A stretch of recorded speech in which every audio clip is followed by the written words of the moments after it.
Buna görə biz Azərbaycanda vətəndaş dialoqunun dalınca olmalıyıq. Bir neçə nöqtəni də mən qeyd eləmişəm. Bunları da deyim ki, bu zehnimizdə qalsın. Həm və dostlar da bilsinlər, vətəndaş dialoqu gələcəkdə Azərbaycanda mütləq olmalı. Əslən Azərbaycan yox. Sabah İmam Zaman gəlib, zuhur edib, dünyanı tutmuşuq. Biz bu Çinlilərlə, bu xristiyan hamısını bir müsəlman etməliyik ki, nə cür rəftar etməliyik?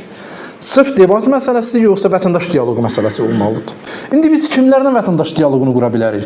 Hər kimin saqqalı, üzüyü var, ona vətəndaş dialoquna girmək olar? Bir sual. İkinci sual. Hər kim bizi qəbul eləmir, bizim dinimizi, təşkilatımızı, bunlarla vətəndaş dialoqunu etmək olmaz. Mən burada istəyəm buna da cavab verim və ondan sonra qutarım. Bu qeydləri özüm üçün aparmışam. Vətəndaş dialoqunu aparan tərəflər öz kimliyindən imtina etmirlər. Öz partiyasından, millətindən, dinindən imtina etmir. Hamısı bu cür deyək, bir bayrağın altında yığışmırlar. Demirlər, qardaş, bugündən sən gələcəksən, mənim bayrağımın altına oturub danışar. Yox. O öz kimliyini saxlayır, sən öz kimliyini saxlayırsan. O, xristiyan kimliyini saxlayır, sən müsəlman. Amma daha geniş üfüqdə düşünə bilir və danışa bilir. Bir, düşünə bilsin, geniş üfüqdə. İkinci üfüqdə danışa bilsin. Sonra, vətəndaş dialoqunu aparan tərəflərin filosof olmağı lazım deyil. Hamısı fəlsəfə oxusun yox, amma mütəfəkkir olmalıdırlar. Fikir sahibi gələcək üçün nəzər deməlidir. Məsələn, Azərbaycan vətəndaş dialoqunu istəyir. Mən istəyirəm, bu liberalla oturum, o bilsə hamısını oturmalıyım. Biz bir evdəyik.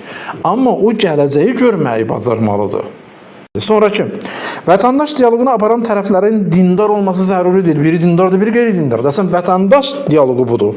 Dindar, qeyri-dindar, liberal, hamısı bir yerdə vətəndaş dialoqunu aparmalıdır. Niyə? Çünki vahid bir yerdə biz coğrafi mövqedə yerləşirlər. Amma vicdanlı olması zəruridir. Ola bilsin, biri dindar deyil, amma vicdanı var.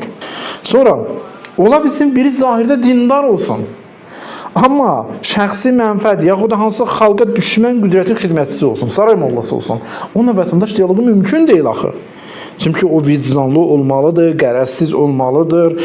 Bu şərtlər onda yoxdur. Yəni, belə deyil ki, hər kim dindardır, mütləq vətəndaş dialoqunda onunla müzakirə nəsə nəticə verəcək. Xeyr, nəticə verməyəcək. Onun özünün aləmi var, özünün adam yoxdur, bu cür adamlar, eybi yox. Bu ümidlə ki, bir gün tapılacaq, bir adamlar tapılacaq ki, bu zəvrəti hiss eləyəcək. Deyəcək, bax, mən liberalam, mən filanam. Amma Azərbaycan deyilən bir dənə yeri var.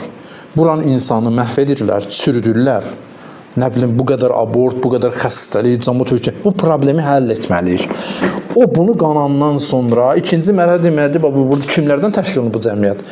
Bunun dindarı var, dinsizi var, savadlısı var, savadsızı var. Bunların hamısını oturub bir söhbət eləməliyik və fikir ortaqlığına gəlib çatmalıyıq. Bu vətəndaş dialoqudur.